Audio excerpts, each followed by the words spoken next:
Carbros USA. Yeah!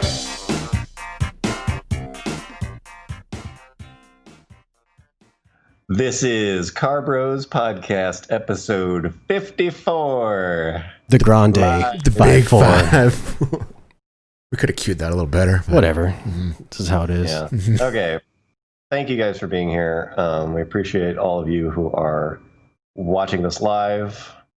That makes this extra fun. All the people that just saw our flawless intro. Mm-hmm. Yeah, we had a little bit of technical difficulty. We're getting better and better, though. We fixed it faster than last time, I think. Thank you to our patrons. I see a few of them in the audience for being here and existing. Any of you would like to become a patron, especially during the podcast, I will not be monitoring Patreon, but that'd be pretty sweet. You can Google Carbros Patreon, or there's a link in the description, I think. Yes, there it is. Of course. Just a little bit heads up. Should we do this now? We are going to try to keep our promise and finish the Monterey video in September. Mm-hmm. It's going to be all hands on fucking deck. That,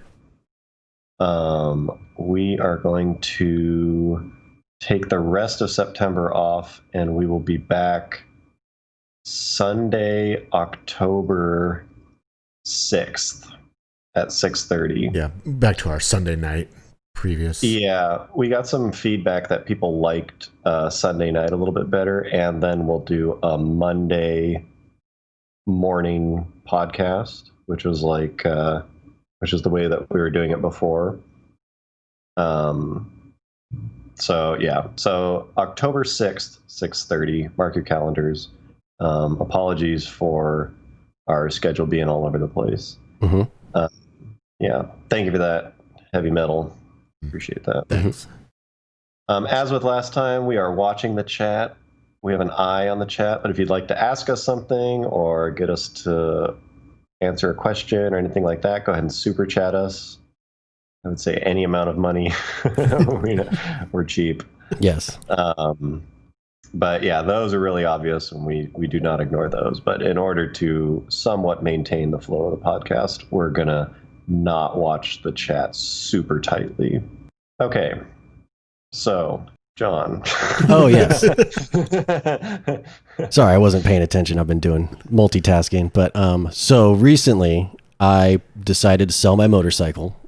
Damn. Yes. Finally bit the bullet. Time to hang up the helmet. You've been retire from being a squid. How many miles would you say you've ridden that? I bought the bike with a little over 15,000 miles 5 years ago, and it currently has 17,500 miles. Oh, that's actually so 2,500. That's more than I thought.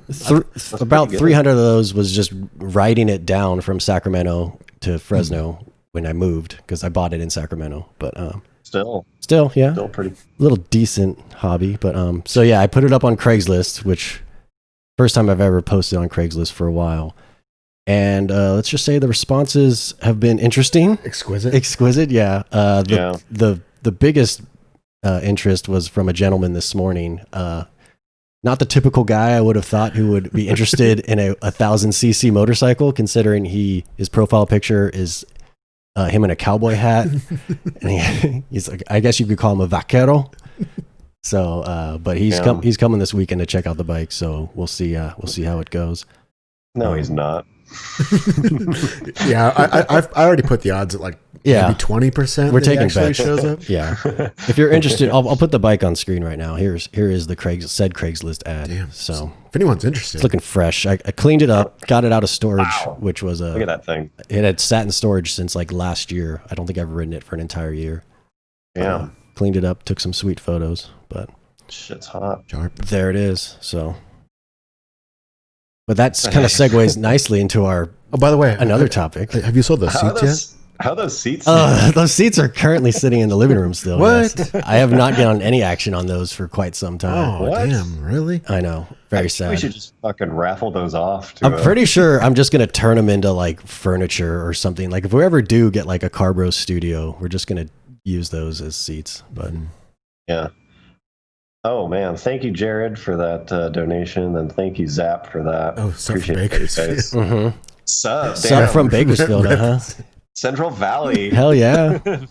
Big shout out. The non-glamorous parts of California. Yeah, the parts of California people don't really talk about. The hidden gems, you might say.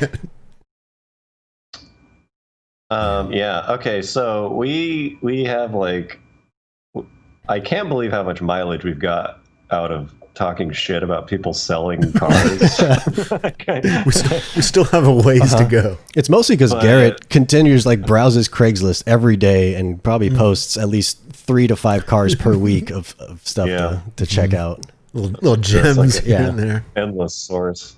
Anyways, one thing that he found was I don't know why you found this, but a Toyota Highlander. Look, I like to keep my options open, okay? Yeah, it's all over the place. Do you have that ad handy? It was he sent it to us in the group chat, and it was I think his quote was damn. Here it is, I think. Beige on beige or something. And so he sends us this admittedly pretty clean. Yeah, I mean, you can credit where credit's due. I mean, I'm not going to be a hater. So, beige on oak, first gen Highlander, single owner. V6. V6, yeah, limited. It's pretty fucking clean. It's the one to get. Honest. Yeah, if you're looking for a daily, apparently these things are reliable. This is the only photo of it besides exterior photo of it on the ad, by the way. Kind of got that wide body look. Yeah, it's pretty tough. It's not a bad angle. I gotta say. And anyways, we're what? Go ahead. I was just gonna say, I imagine the front, the driver's side front of this car is just totally fucked up in some way. Yeah, you ran into a wall. But what we were talking about is the setting that the car is photographed in, that you can you can tell a lot. There's definitely a bias, in my opinion, toward trying to pixel peep, if you will, as much as possible about the person's life by the photos that they provide. By their 15-year-old Toyota that's for sale. Yeah. Well, it's I just got to say, this one's pretty solid. He's only provided 2 photos, which you would say this is a terrible ad. There's very little description and low photos.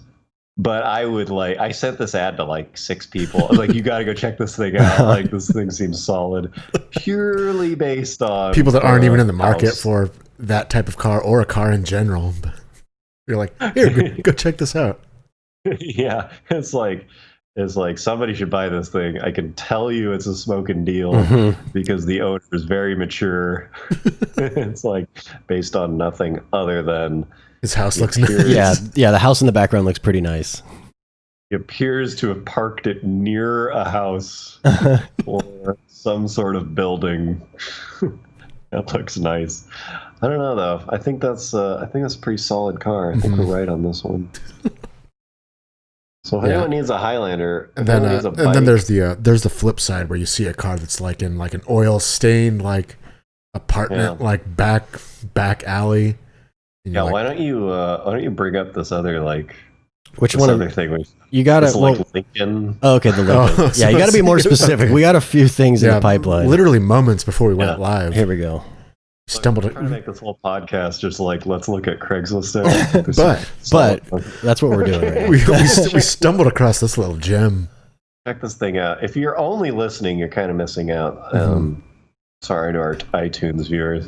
This is a town car? A 98 Lincoln town car. It was born a town car. And then it's asking $1,000. It is in a backyard. Overgrown weeds. It's got a custom paint job. Suicide doors. I don't know. Are those actually suicide doors? There's a picture with the doors closed and then a picture with they're open. I'm not sure what you would call it. I would assume that's a suicide door. They're most definitely custom. Yes. Whatever it is, There's also like, is there even a gate into this backyard? Like, how did he get this thing back there? It doesn't make any sense. I mean, might have to call him and just ask him. Yeah, we were joking we were about thinking just it'd be calling. pretty sweet. Yeah, like, hey, you're live on the Car Bros podcast. Yeah. Anyways, it's like a Lincoln Town Car with a like pretty sweet airbrushed. It has a lot of skulls. Yeah. Full and purple, kind of like and blue, a tribal motif, I would say. Yeah, a little tribal-ish. Huge. I like the huge Lincoln logo on the hood too, which is pretty solid. Yeah. And then it's just like been sitting clearly in some dude's backyard Quite a while. for a while. Kind of a shame. Carries a salvage title. Oh no, it's no big deal. I don't know how it gets to this state. Yeah, this isn't a bad. Anyone's looking for a nice daily. Yeah. Somebody suggested we just buy it. Yeah, but don't. It's crossed. It's crossed. Yeah. If we hadn't just the depleted our entire fucking Car Bros account with making that Monterey video, maybe we could. But Yeah, we're pretty much broke after the Monterey video.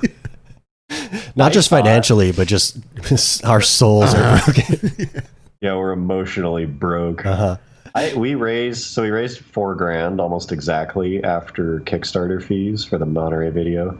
And in my head, I was like, I think we're going to come out on top here. Like, have a little side change. Yeah, I think we're going to have a little something to spare. And I'm pretty sure we ended up spending like $5 or something, like all said and done. So yeah, we're pretty much broke. But people often send us, they'll send us like cars. They're like, you should buy this. Like, yeah, dude, you have no idea how many stupid ass cars we would own. If we could. We talk about like the museum that we'd like. Yeah, the Car Bros Museum. Yeah. It's just a bunch of stuff like this. Hall of Fame, you might say.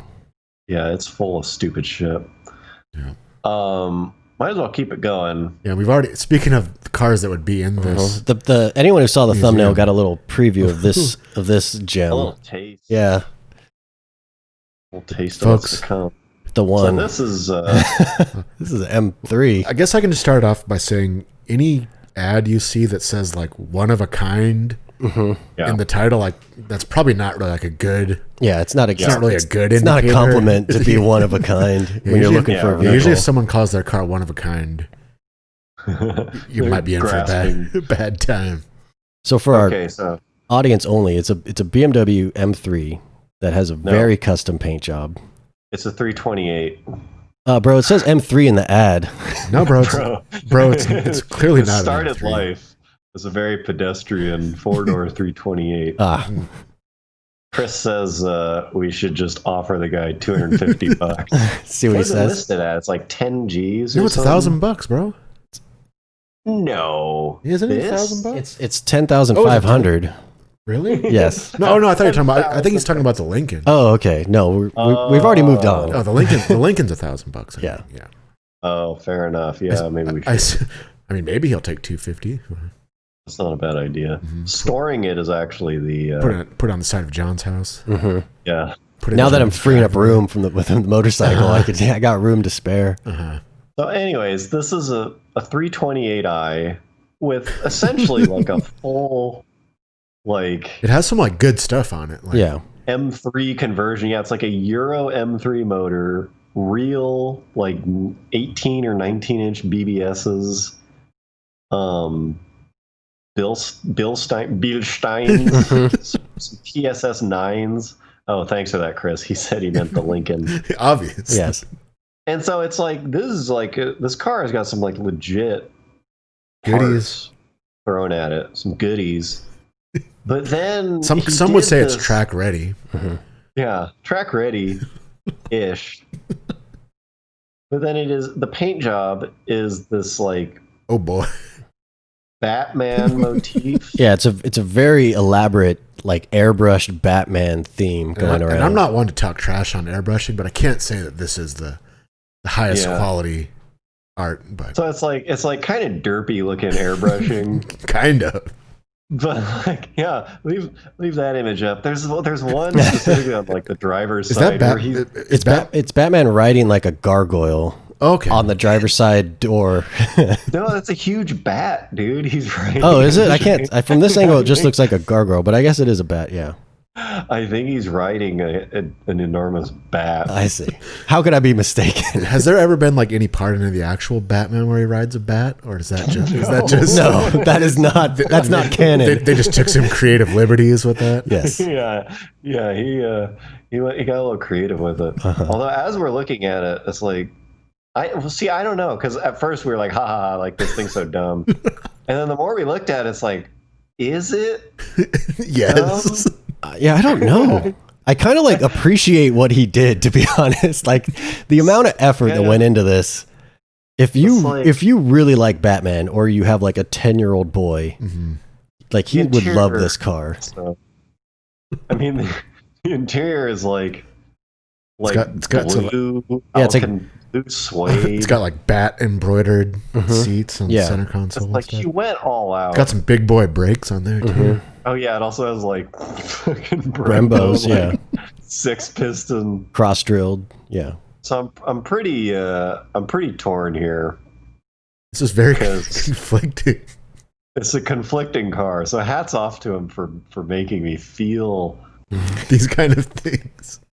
Many things at once. Like, do you think he was like watching the guy airbrush it? And it's like, oh shit. Yeah, and he was just like, oh fuck. But he's like too far into it. I don't know. The thing is, like, the airbrushing, you usually see that on like a really shitty car. Or like a van. Like something with a lot of surface area. Or just something that's like not really sporty. Lincoln Town car. Like a Lincoln Town car, or like a Mitsubishi Mighty Max or something. Yeah. If this thing was just like, if he hadn't painted it, because it looked like the factory paint, it was just black. Yeah. It was like fine. And he left the interior stock. I think I'd be into it. I think for sure. And it's just like the modifications he's done are well done, and like modifications all of us would make, like big brakes, motor swap, suspension. What if you bought this thing and then like drove it around the corner to like a Mako and just like he's got to see you like paint, or you just show up with like 12 primer cans. Oh, that's true. Yeah, I need to do something before I drive it home. Do it in the driveway. Yeah. Anyways, it's been a while since I've been so emotionally conflicted about a car, but here it is. That would actually. Somebody in the chat, Kinked Chrome, said someone should put a vinyl wrap on it, but like not touch the paint underneath. Like leave it preserved. And then just like sell it. Yeah. So when they pull off the wrap, they get a little surprise. That'd be pretty sweet, actually. Christmas morning. Yeah, that'd be pretty sweet. That'd be pretty good. Okay, so speaking of Craigslist, I was just thinking of a few things, like some not that interesting ads, but things that people tend to say, like sellers, like stupid shit that sellers will put. Yeah, and one of the ones that like bothers me the most is if it's like a Toyota or a Honda or something that has reasonable reliability, like a Highlander V6 Champagne, like a Highlander V6. It'll be a car with reasonable miles, like 100 to 150,000 miles or something. And in the ad, they'll be like, this is very low miles for this model. These things run forever. Yeah, they'll be like justifying it. They'll put like low miles, and then they'll like qualify it with a bunch of shit. Like, this is barely broken in. Like, these things regularly go like 400,000 miles. Yeah, I would say we're not even halfway there yet. Yeah. Yeah, it's like, if you know these things go forever, it's like, yeah, that's not low mile. Yeah, they're selling like a Land Cruiser with like 230,000 miles or something. Yeah. So like, this is actually low miles for like a 93, and like these are like... They're all highway miles. Yeah, they're highway miles. It's like, that's not... Like, thanks. Someday I'd like to sell a car and be like, this car has 180,000 miles. Most of them were a 3-mile commute to work and back on city streets. Yeah. These lived a hard life. These are all downtown city miles. Yeah.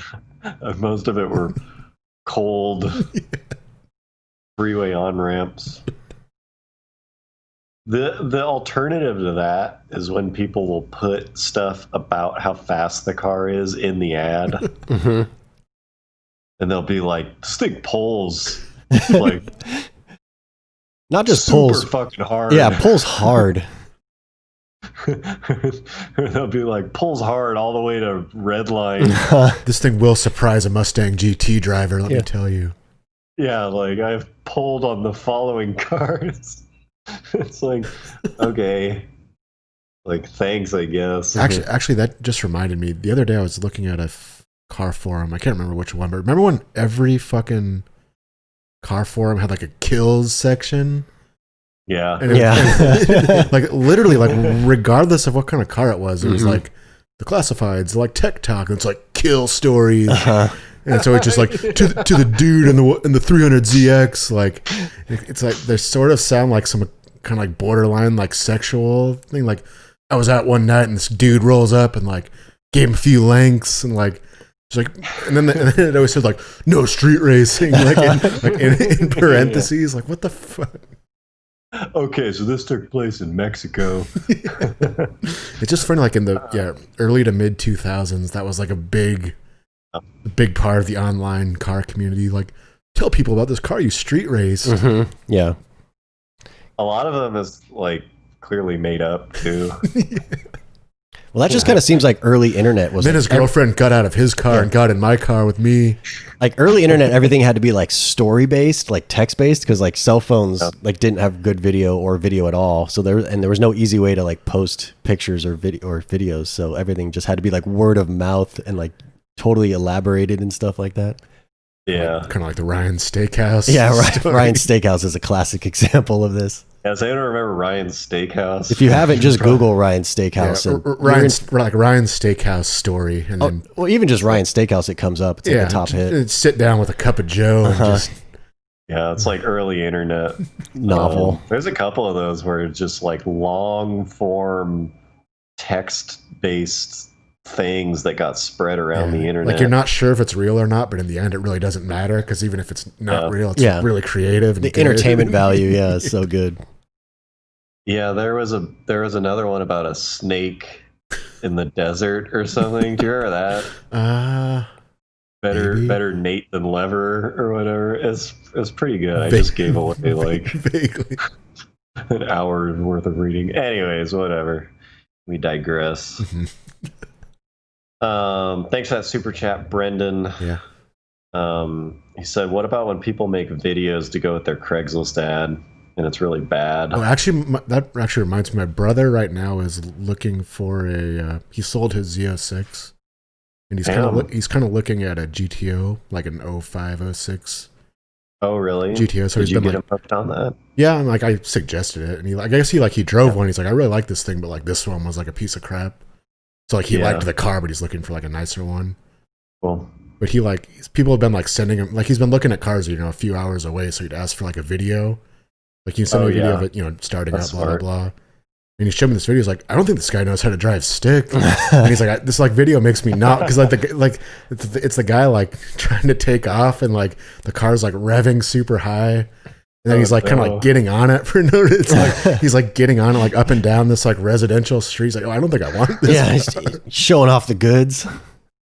Damn, we should make a spoof video. That's kind of like a remember like video dating? Like you had to like make a video and then like other people would watch it. Like that's kind of the same thing. Hi, I'm Tim. Yeah. We should do that. That's not a bad, because people do that a lot on Bring a Trailer. They want like a video, right? Like like starting, driving up, like starting and like driving around and stuff. That'd be a pretty good like video tour. Once we put the Fieri on Bring a Trailer. I was gonna say, do you remember the Fieri had a video attached to the original eBay ad of it? Like I think they walked around it and it had a startup and there was like a huge belt squeal. Do you remember this? Oh yeah, kind of. Like it started up, but like right. the belts were squealing pretty loud, and he was like trying to show off the interior. Don't mind that squeal. Yeah, most of those videos suck. Like in general. That reminds me, like I was thinking the other day, especially now that it's starting to get out of summer and into winter. Mm-hmm. Like, is there anything more embarrassing than starting a car with like a super loud belt noise. Oh, I know. It's like the worst. Everyone just looks immediately. Yeah.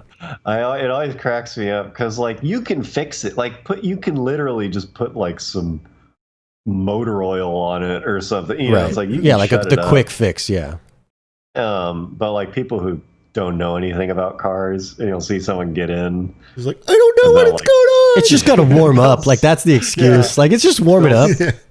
But like, there's nothing you can do. You start your car and it's just like screaming like a fucking banshee, like on a public street in front of like a coffee shop or something. It like always cracks me up when somebody does that. Yeah.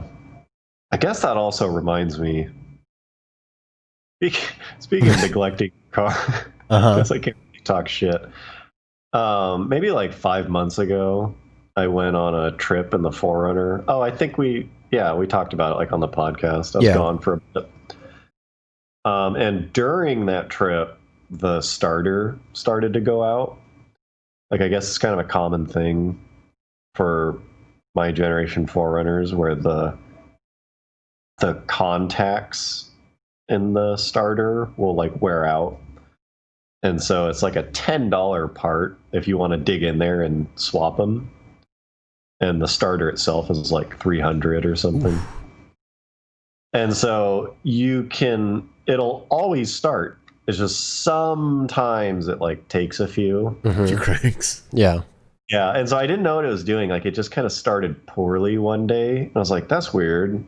Like it almost acted like the battery was going out. And then like a few days later, it did it again. And then it started to get worse. And I looked it up and it was like, oh, yeah, it's really common. And like, it's pretty easy to fix. Just takes an afternoon and like $10. And I was like, like, fuck, I should probably fix this soon. So that was 5 months ago. Get around to it. And it's like, it's slowly getting worse, but it will always start. Yeah, if you give it enough tries. It's got to be enough. Has that ever happened to you on a date? Is that embarrassing? Or do you have to like give the girl the warning? Like, by the way, this might not start. It is definitely, I can't believe I'm admitting this. Now that I'm saying it out loud, it's like pathetic that I haven't fixed this. But like, I'll like not park near the place I'm going. So that like, there's not the chance of like starting the car in front and failing. And like failing, which is like really dumb. So yeah, I don't really have a point. I mean, it kind of comes down to like, if you know about cars or you know what's wrong, you end up putting shit off way longer than you should. Yeah. There's this guy I use, like he's kind of my mechanic for the car. And I asked him about it like a month and a half ago. I was like, hey, have you ever heard it? Because I don't, here's the thing. I don't really want to fix it myself because it's a little bit involved. It's not too bad. Yeah. There's a little bit involved. And if you know what you're doing, it's pretty fast. It's like most things. But I also don't want to replace the starter. Like I don't want to have the starter replaced. And so I texted my friend. I was like, hey, have you ever heard of this problem? And like, are you familiar with fixing it and like the cheap way to fix it? And he was like, I am familiar with it, but I'm traveling, so I'm gone for 5 weeks. So like, sorry. And I was like, all right, fine. Like, I'll just fucking fix it myself. And so that was like 5 weeks ago. Hopefully he's back. And so, yeah, I think I'm just going to take it to him. But yeah, I guess the moral of the story is how negligent you can be when you like know what's wrong, how much you're willing to like put shit off. Right. Yeah, pretty bad. Okay, so I don't know how to introduce this. It's not. Let's just say it's not the first time we've discussed a topic that's very dear to me. We've broached this topic. Yeah, we've talked about this before. Oh no, you earlier today you said something about Mitsubishi, right? Yeah. Yeah, I was saying I can't believe Mitsubishi still exists. And then I followed that up with, do they even sell cars in America? And then I followed that up with going to their website. And checking out the latest models. Their impressive lineup. Yeah. To confirm how pathetic their lineup is. And then I was like, Oh yeah. Well, considering, or you were like, I don't think they're coming back from this or something. Yeah, they make. Bring it up, John. Just go to like Mitsubishi. Yeah, that's what I'm doing right now. Yeah, here we go. It's like it's The pretty adventure sad. starts now. Yeah, it's like, oh, There it is, folks. I mean, it looks like a real company. If you want to see a brand that's killing, I'm scrolling, but that's it. I think they only have those 6 models, right? Is that, am I mistaken? I think that's it. And one of them's a hybrid version of another. Yes. It's not really fair to say. It's another model. and the 2 bottom ones are just the same car. One has a trunk and one doesn't. Yeah, pretty much. So they really have what, 3? Yeah, I think they pretty much have like 3 cars. Yeah. Calling it 3. Okay. So, Pretty bad. Yeah, It's a pretty like pathetic fall. Yeah, in like a short amount of time, like what, 15 years maybe? Was it? Because I was Yeah. thinking about like early, like they were never good. Let's be honest. they were always like a not a top tier. Yeah. Yeah, they're always kind of. They were better than Suzuki.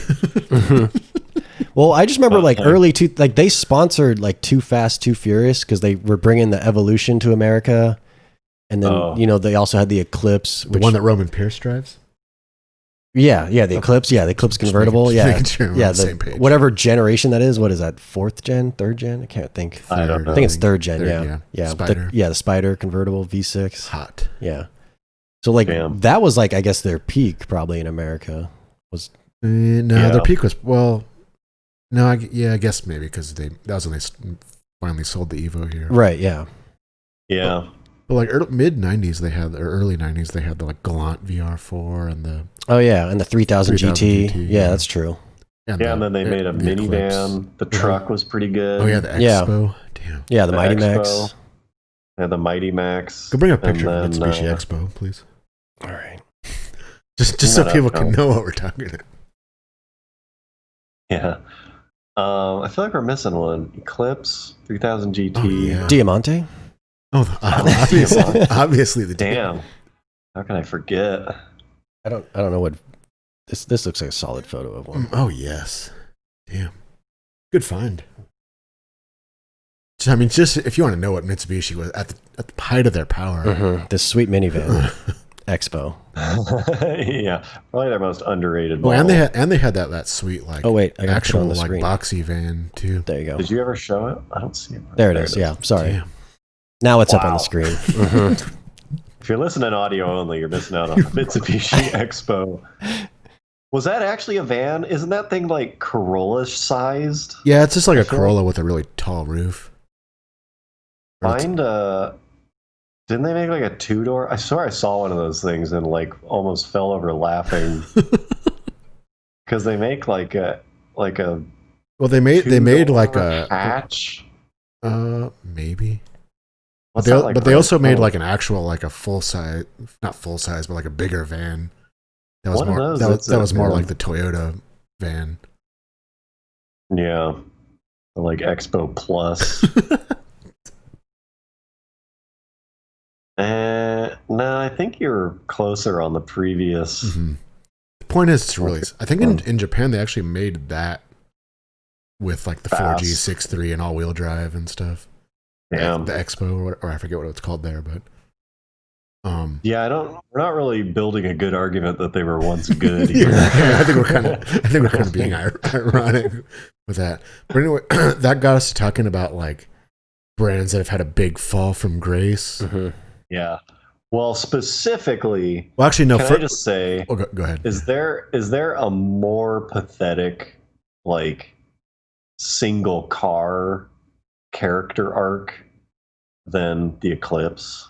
I don't know. I mean, I'd have to think about it, but Like that thing was like it was like that was the first one, right? In the early 90s, the little like, wedge. it had the turbo model, The DSM. Yeah. And so it's like bring that up, John. Why don't you just show it? The first gen Eclipse. So it's like the early ones, and like there's a pretty big following for that, I assume. And then the second gen, which was like way better, and in Fast and the Furious and stuff. You know, like People were all about that.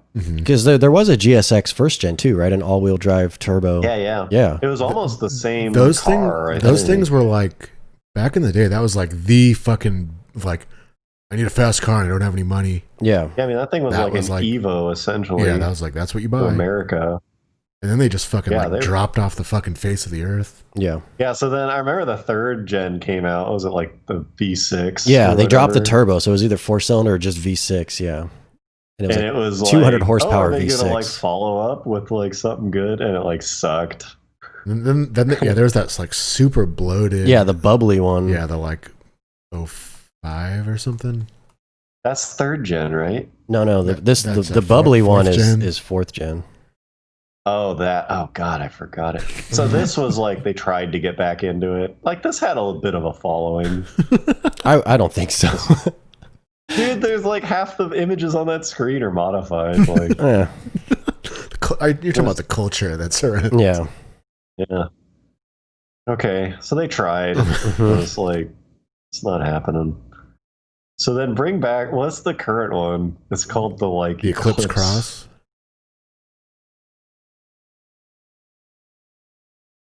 It's like, this is a perfect example of future generations squandering your wealth.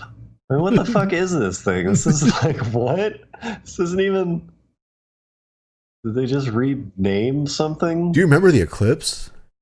Hopefully you didn't. Like, what? Yeah, it like, why even call this the Eclipse? Like, it's not it's like because your company's bankrupt. Yeah, you're just trying anything at this point.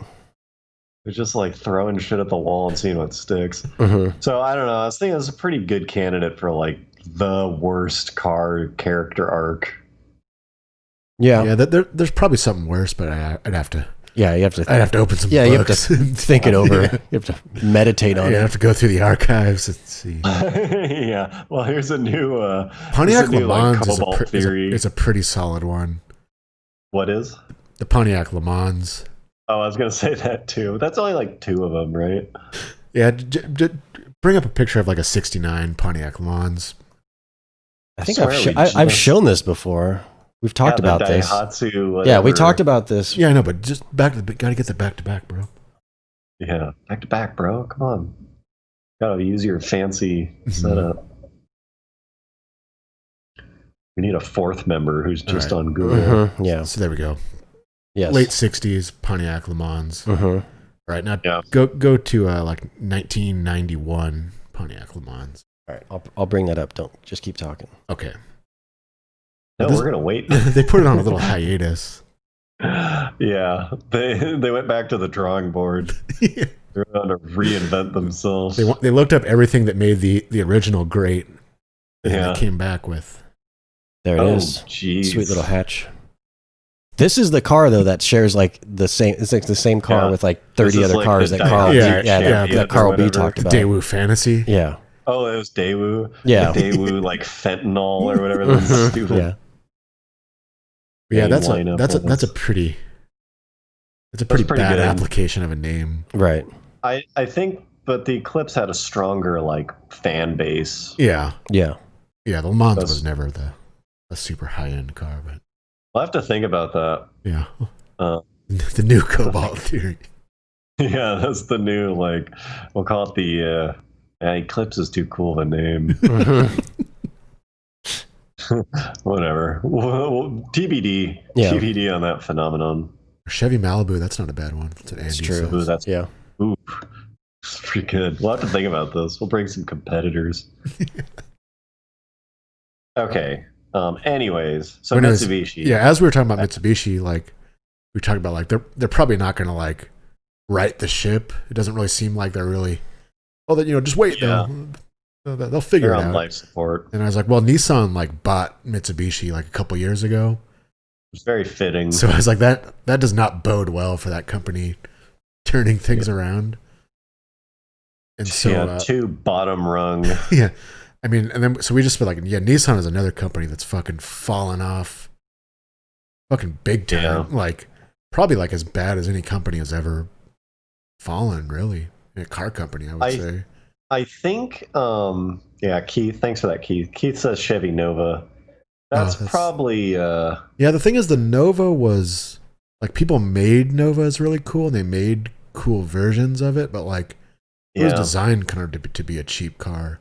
Even back in the day, it wasn't like an expensive sporty car. It was just light and cheap, so people could make it cool. Also, I'd rather be a rebadged Corolla than a rebadged Daewoo. Yeah. Whatever. Fantasy. What was that? I swear, what was that thing called? Was it the Fantasy? That was the one we joked about the most. It was one of them. There was like many different cars on the whatever, like something platform. And they all fucking suck. The Daewoo like M platform. But yeah, so we were talking about Nissan, like how they've fallen off pretty goddamn hard. But like, I was actually thinking about it a little bit, and I kind of came to not a conclusion, but like an observation that maybe Nissan was never really that great to start with. Yeah. Especially in the US, I would say. Yeah. In the US. The asterisk is in the US.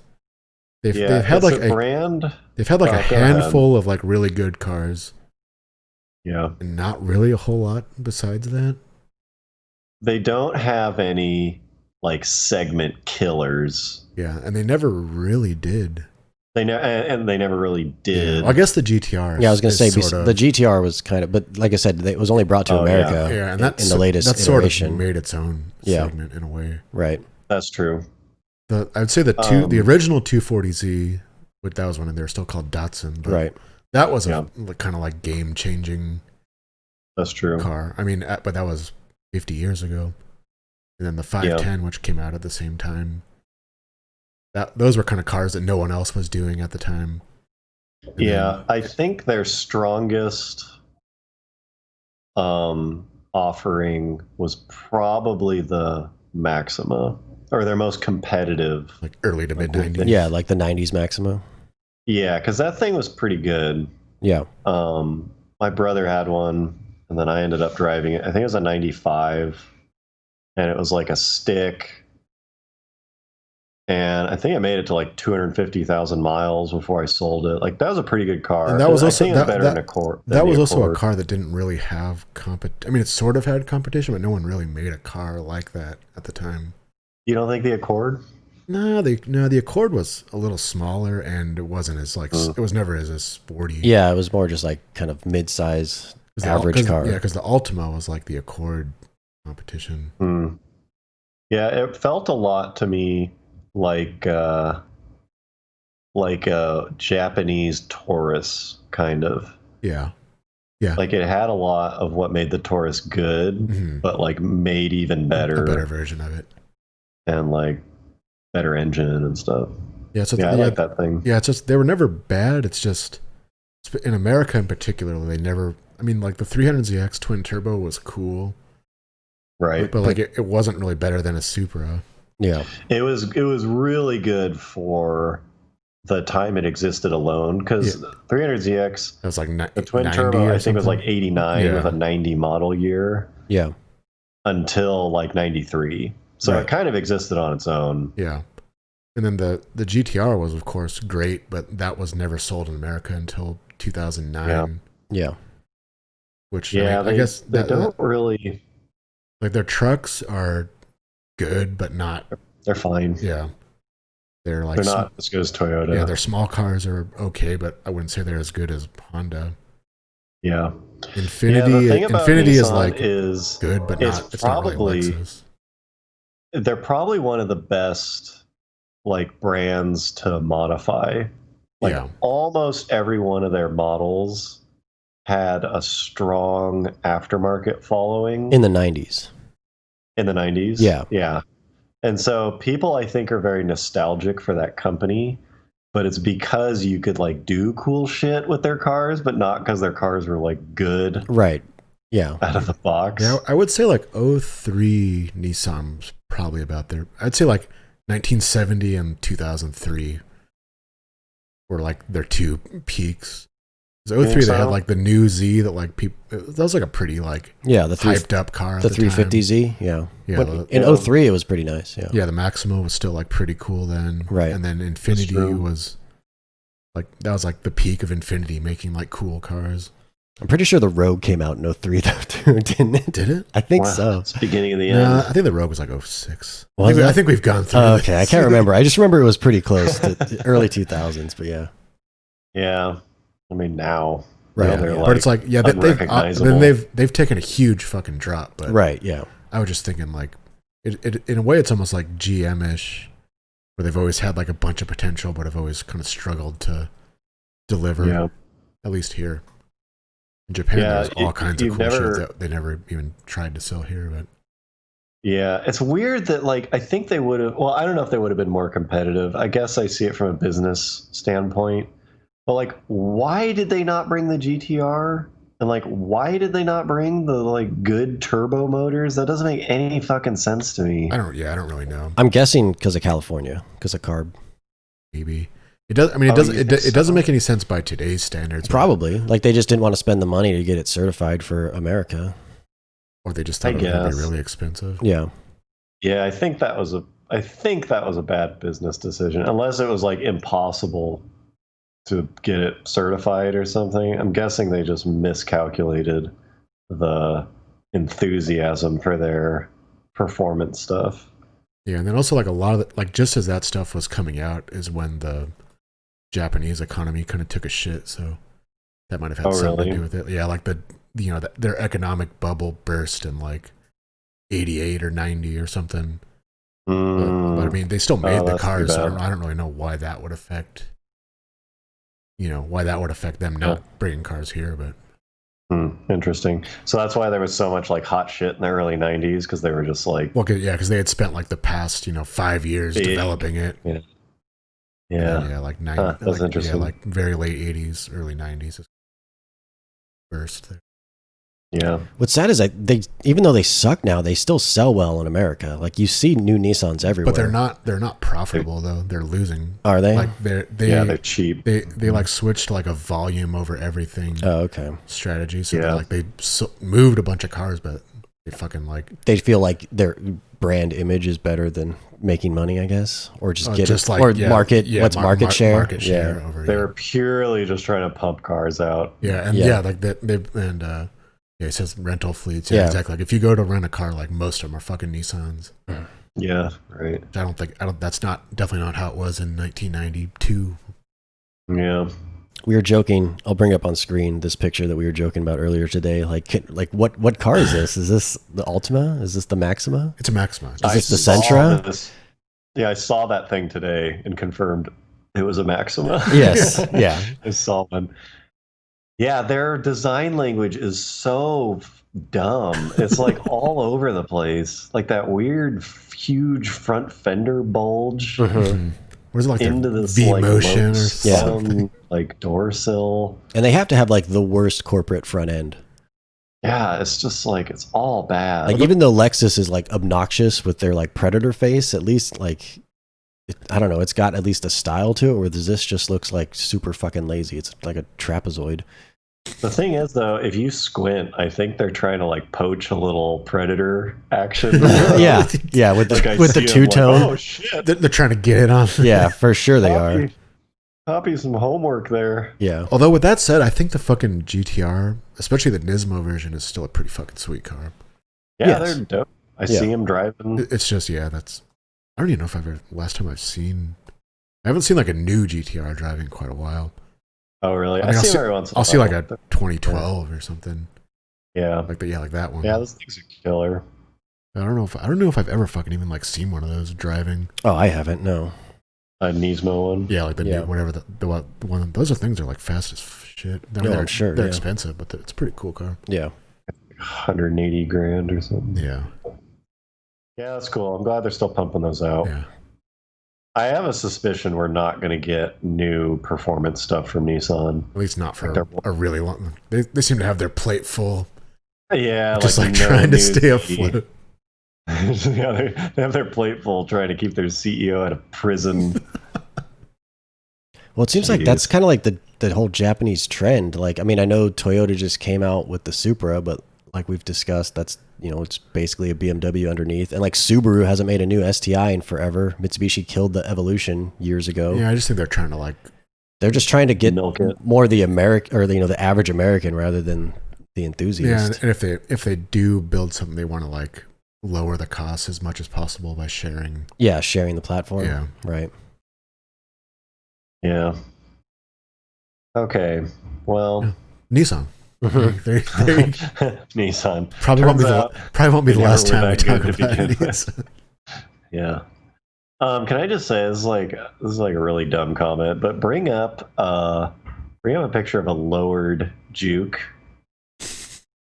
I'm probably about to eat my words here, but like the Juke R, do you remember that thing? It was like the GTR powered Nissan one? sponsored, yeah, but it was like a GTR. Yeah, that was like a one-off drivetrain and a Juke body, but they ended up lowering the thing.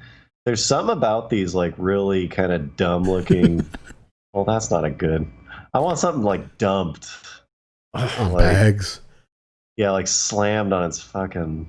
I mean, we don't put Nissan Juke on bags, bro. All right. Yeah, bro. There's one right there. What's that thing? You got to be more descriptive than that thing. Third down on the left. That's pretty good. This one right here. Is that a Juke R? Oh. Yeah, that. There's something about. I'm not gonna say this looks like amazing, but there's something about these really like funky looking designs. Oh, that is the Juke R, of course. Mm-hmm. Okay, it's not a very good example, but these cars that look like really dorky. There's something about when you just like slam the shit out of them. They like kind of get cool. Yeah. Like yeah, I can see that. Yeah. Like the CHR or no, what's the Toyota thing? Yeah, yeah, CHR. Yeah, find one of those. Like search for like Nürburgring CHR. Nürburgring. Or it's Google. It'll just fix everything. I'm not saying I love slammed cars. Just saying, I am. These cars where it's like, oh my god, they're so hideously ugly. Like I can't believe anybody would buy that. There's something about it when you remove all ground clearance that it at least like improve. It just makes the design make more sense. I think. I'm not sure why. Yeah, it's like look at that bad. Yeah, straight from the factory. This is how you buy them. Yeah. Whereas before we were like, that is the dumbest looking car on sale, today. We didn't just say it was one of the dumbest looking. It was like the dumbest, like period. Like the worst. And then you like dump it and it's like, oh, hold on. Okay. Take that back. All right. You remove its drivability. That just goes back to our wheel gap thing. Like, whenever they show a car on the website, there's like no wheel gap. But then when you go to look at it in person, there's like 3 inches between the tire and the fender. Fist it. Yeah. Slam anything. It's Carbro's top tip. Yeah. Fuck, cut those springs, bro. Yeah. Put MS Paint. Just blap. Mm-hmm. Damn it. Okay. And finally. Oh, this what is this? Okay, so this is every once in a while, here and there you like to throw in a completely car related rant. I feel like we touched on this. Did we? We on our Popeyes story. I complained about it. Oh, that's right. Yeah. So anyways, the thing is, I think this kind of ties into a lot of times like a company will bring out something like a new. We sort of talked how like the beta version of a site, or they'll like try to make it seem like it's. Like, we're doing this because you want it, because it's a better experience for you. Yeah. Oh, yeah. But they're usually like, it's usually like a cost-saving thing. Right.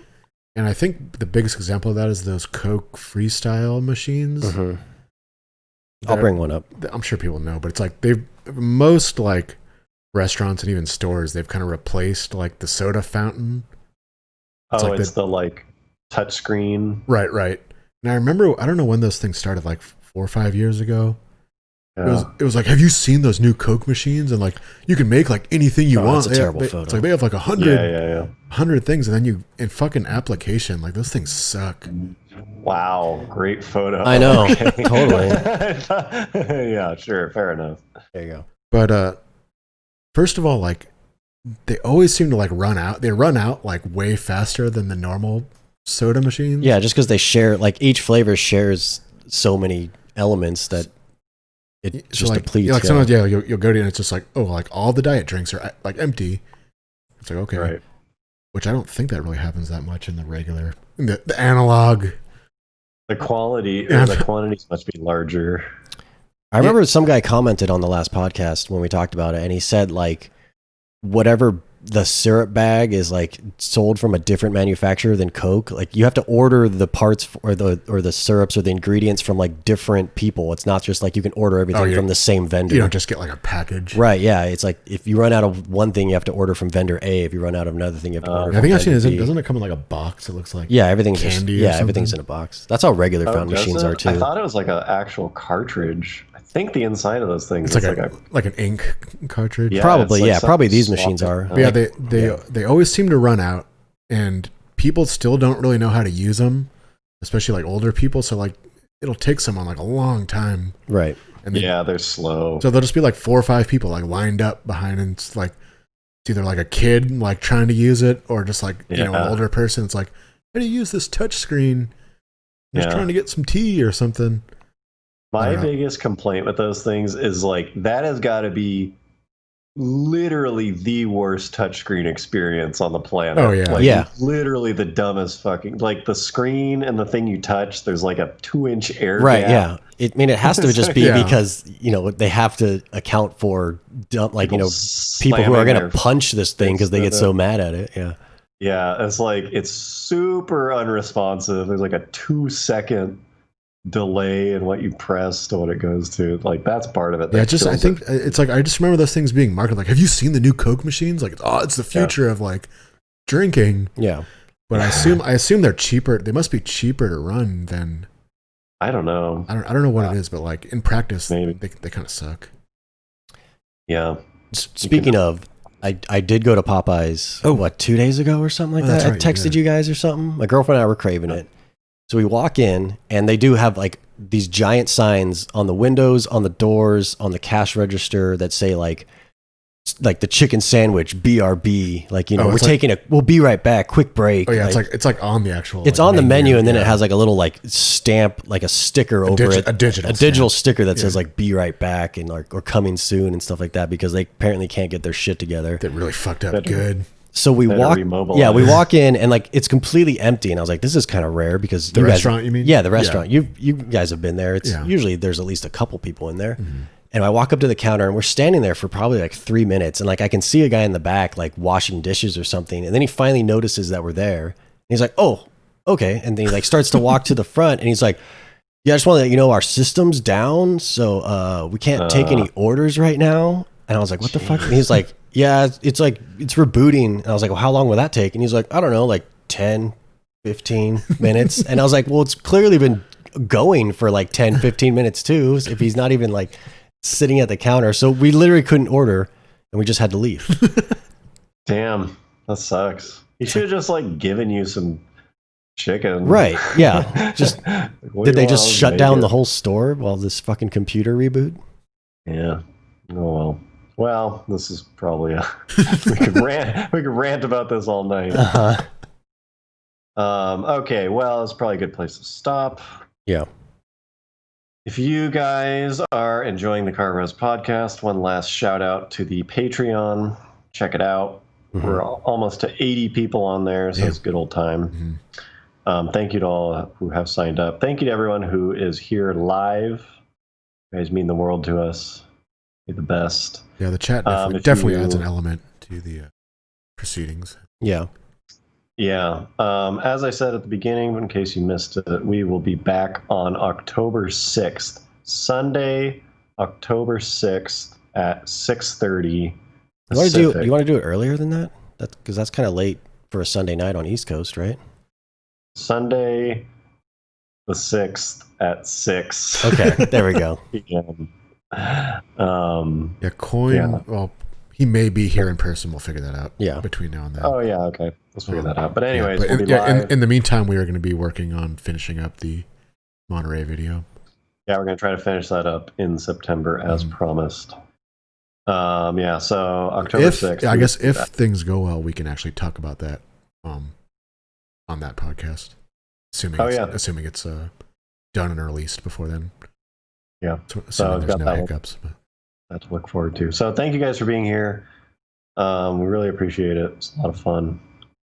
And we will see you on October 6th. Sounds good. Yep. See you. Yep. Thanks, everyone. Thanks a lot.